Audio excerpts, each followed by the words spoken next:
So hi, I'm KB with Nerdophiles. How are you both? Good to see you. Good to see you too. Listen, I absolutely love, I'm gonna start with Mindy because I love seeing Mindy shine. Like, it's one of my favorite things. So how does she really kind of show up for herself this season and choose herself, ultimately getting back to the essence of who she is as a woman and as a creative?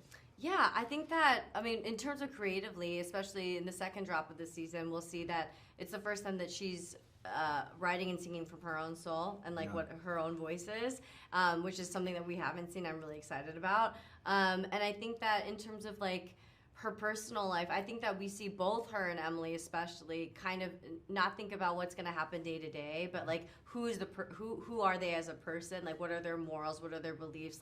What do they want? And so, yeah, I think we see a lot more of that. Absolutely. Listen, I don't want to say I hope that a breakup with Nicolas is in the future, but I kind of do, because honestly, I'm like, sir, you need to pull it together. I know. I will say, though, that every time she's show up for me, he does. So it's a tricky thing, because there's, with every relationship as you're going through adult life, you're like, what is the red flag, but also what are the green flags? And can I find those green flags in other people? So, yeah. And he's kind of a yellow flag right now for me. Sometimes and it's like, He delivers. He does deliver. Yes. Okay, and we have to get to heartbreak, unfortunately. Alfie. Yeah. So how does Alfie's heartbreak kind of impact, his working relationship with Emily? And do you think that they can actually be friends, even if she chooses Gabrielle? I think definitely. I think Alfie's kind of outlook on life anyway is pretty practical when it comes to things. And I think this season definitely throws him in a bit more of a grey area to show his vulnerability. But he's also super respectful of Emily, what she does career-wise, and also who she is as a woman.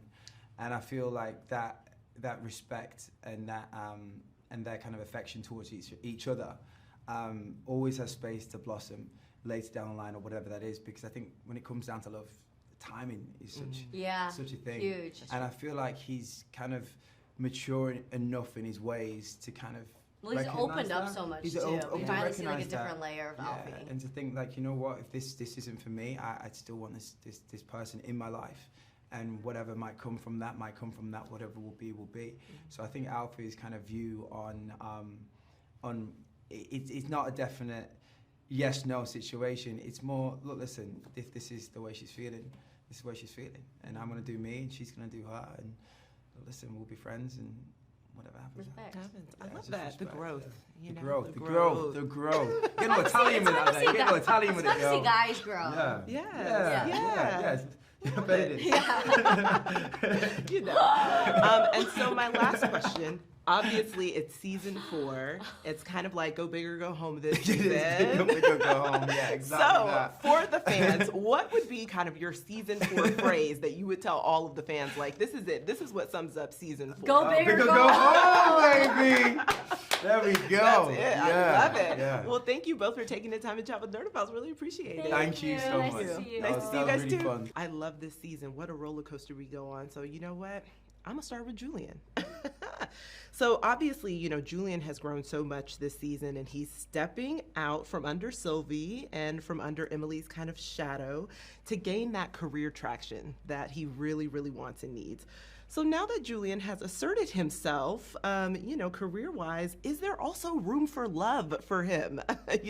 Yeah, that's something very interesting, because Julian is a very particular, personal character, and I think he has a lot of, insecurities, and I feel like we're going to see that this season. I don't want to say too much. Okay.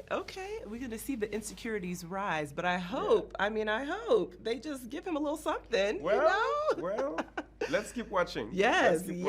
And so Luke is kind of on the opposite end of the spectrum this season, because Luke definitely finds love. Even though she is a bit scandalous and she lies a ton, he has that love, but he's not able to assert himself at work or with Sylvie. So how does Luke kind of find his voice in the workplace this season?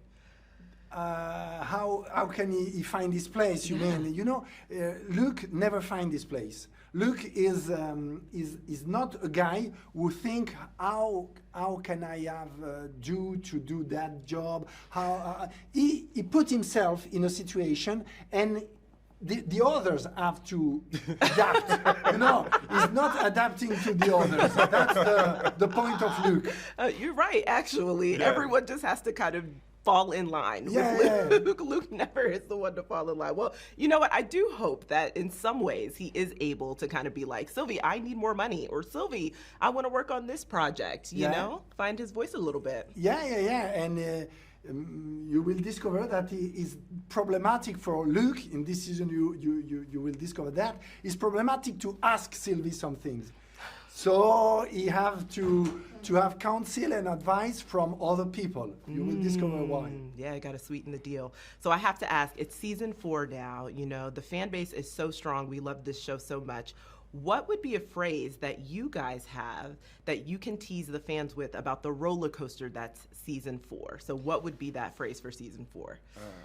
It's Emily in Paris season 4 is everything you know about Emily in Paris, but better And even more. and even more. Oh, I love that. Well, yes, thank you both for taking time to chat with Nerdophiles. We really appreciate it. Thank you so much. Thank you so Thank much. you. Okay, I have to start with you, Jeremy, because you are the king of love triangles, Oh, as I gosh, like to okay. say. So, can you just share, as the person who kind of created these dynamic characters, in what ways do you feel like Gabrielle and Alfie have expanded Emily's worldview over the course of the series? How they expanded their worldview? Yeah, her Interesting worldview. question. Yeah. To me, they're both such characters that I would, you want to spend time with both of them.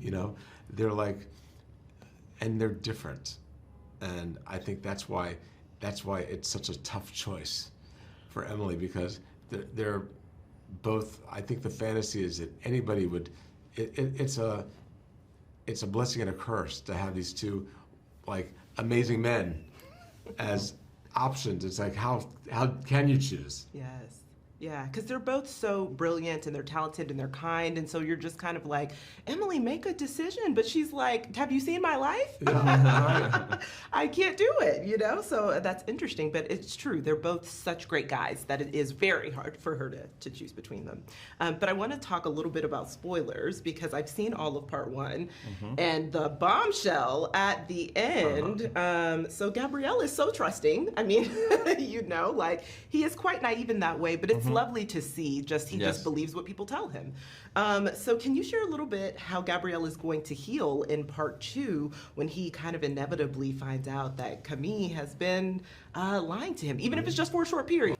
All I can say is that I think Gabriel knows more than he allows himself to show, but he chooses to believe, he chooses to trust, because he operates out of love. So sometimes he has an instinct and he feels things, but he's not a vindictive human being, and you see it in part 1 when Camille comes back, and when he's actually put in the same situation he put Camille in season 1, and he's already forgiving, and so no matter what happens, no matter if he learns about that baby or non-baby, I'm sure he will always operate out of love, because there's a lot of love between him and Camille. Oh, see, I love that answer. And forgiveness. I think that he's a very forgiving character too, which is because he something makes mistakes and he wants people to forgive him as much as he forgives as them. much as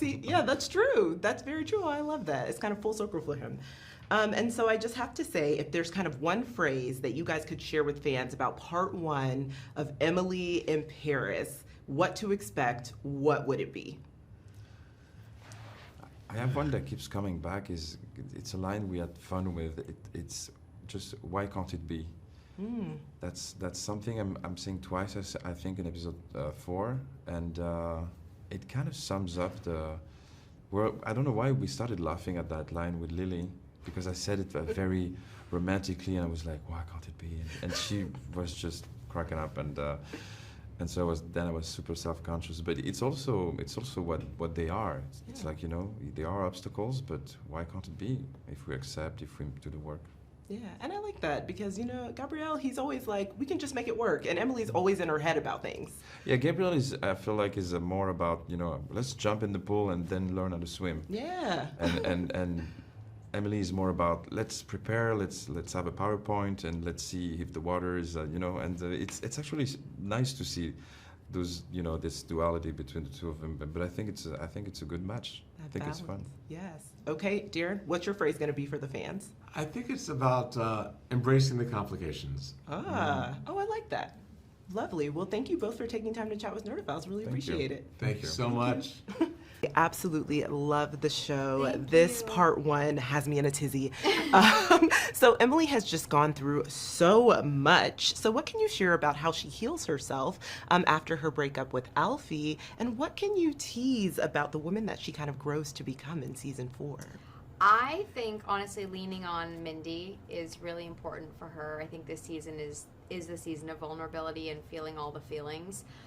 For Emily, it's key for her to realize you can be a strong, independent, bold, you know, woman, and at the same time be someone who feels a lot of feelings, isn't perfect all the time, and is vulnerable. Like, you can be in existence with both things at the same time. So I think for her, it's important to embrace that, lean on her friends, specifically Mindy, to get her through that. And also focus on work, because she's really good at that. And what was the second part of your question? Just what can you tease about how she grows, particularly in part 2 of the season 4? Yes. Emily learns how to switch more into vacay mode and turn work mode off and put her phone down. Oh. Yes, I think that's a very important lesson for her. It's hard, but I think it's really important and very key for her in going to Italy. Listen, it's really hard for her to relax. So I love that she's able to just kind of we like get to decompress. we get to see her decompress a little bit. Oh, love that, love that. And so, you know, Emily started this journey really by choosing herself and taking a leap and going to Paris. So what has this show taught you about just the strength and power of choosing yourself in your life and in your career? A lot. I mean, she did take a big risk of going somewhere completely unknown without having anybody there that she knew and in the workplace too. And so I'm constantly finding myself going to new places and having to just be comfortable and confident knowing that the way that I'm walking into a situation is enough, and whatever happens I will be faced with, I just need to conquer it in the best way possible. And so seeing Emily in those scenarios has helped empower myself in those situations too, I think. Oh, I love that. Okay, and so lastly, if you had one phrase that you could share with fans that really describes the roller coaster, because it is a roller coaster the first 5, at least for me, God, yes. of season 4, kind of what would it be? One phrase. Vive la Rome. Ooh, I know. I'm like, I can't wait until we get to Rome. Yes. Well, thank you so much for taking time to chat with Nerdophiles. We really appreciate it. Thank you so much.